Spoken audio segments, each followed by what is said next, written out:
Prabu Harjuno Sostrobahu, Bambang Sumantri.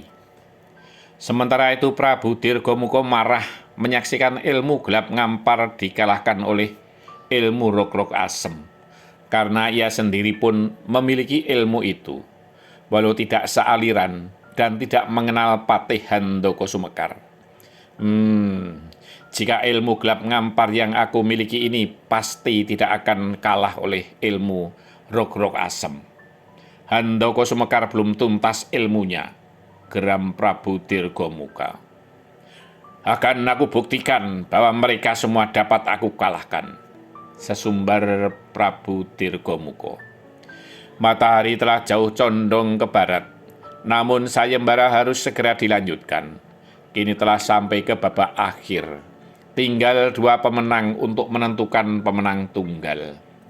Prabu Kalinggopati yang sudah terbukti kesaktiannya akan melawan Prabu Darmawiseso yang telah matang berbagai ilmu Jaya Kasantikan. Para petaruh lebih banyak yang menjagokan Prabu Kalinggopati. Para bandar pun memasang Prabu Kalinggopati lebih tinggi, walau terpaut tidak banyak. Perbandingannya adalah 10 berbanding 8. Mereka, para petaruh itu hampir semuanya mempertaruhkan apa yang masih ada padanya.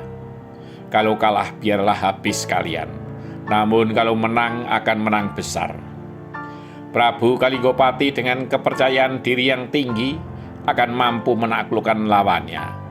Demikian pula Prabu Darmawiseso tak gentar dengan kesaktian Prabu Kalinggopati.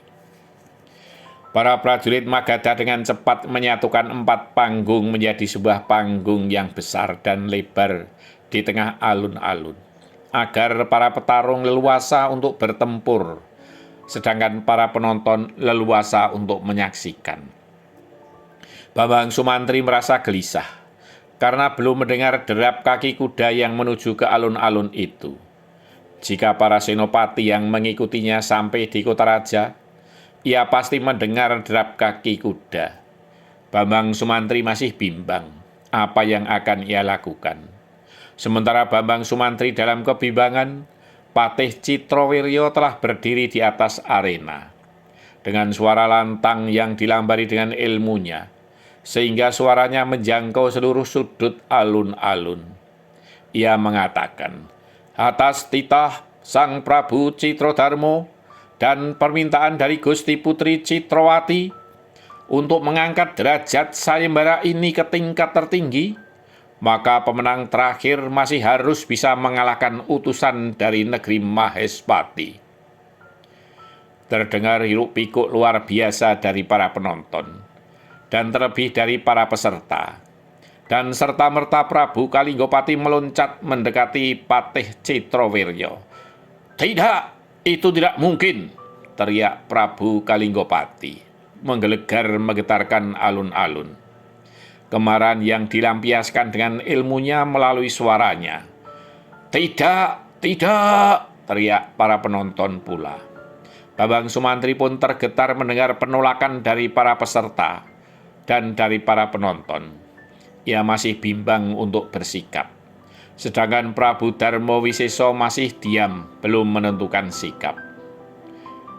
Apa maksudmu, Patih Citrowiryo? Kau menyepelekan kami? Bentak Prabu Kalinggopati. Maaf, Sang Prabu. Maksudnya adalah, dengan mengalahkan utusan dari Mahespati itu, sama artinya dengan menaklukkan negeri Mahespati yang besar. Siapapun yang bisa menundukkannya, namanya akan terangkat setinggi langit. Dan sebaliknya, kebesaran nama Mahespati akan nyungsep di arena ini.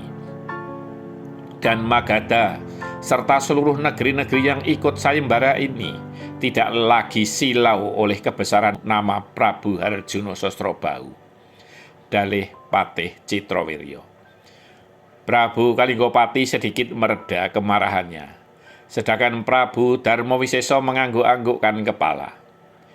Dalam pada itu, semua orang tiba-tiba dikejutkan oleh seorang yang berbusana raja meloncat ke atas panggung.